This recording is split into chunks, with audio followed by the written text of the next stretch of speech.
I am the Tofu Golem. Please enjoy the video. You start by preparing the phone, update iOS, clear 2 to 4 gigabytes, and install Filmic Pro plus Focus Live.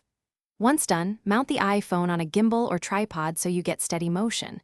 Make sure the subject sits about 1/2 to 2 meters away to help background separation.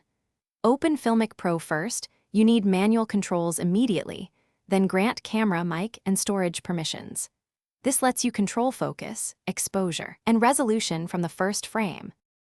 You now configure capture settings. Choose 4K or 1080p and pick 24 or 30 frames per second for a cinematic look. Then lock exposure and use Filmic Pro's manual focus wheel to frame and perform smooth rack focus moves. Practice a slow pull from foreground to background. Swap to the 2x lens for tighter portraits when you want more subject separation, and add an ND filter to preserve shutter speed. Make small, deliberate camera moves, dolly or lateral pans, to sell the cinematic intent. You finish by exporting footage from Filmic Pro and importing to Focus Live or your editor to create the cinematic depth effect. The app builds a depth map and applies realistic bokeh, so adjust blur and subject edge falloff until natural.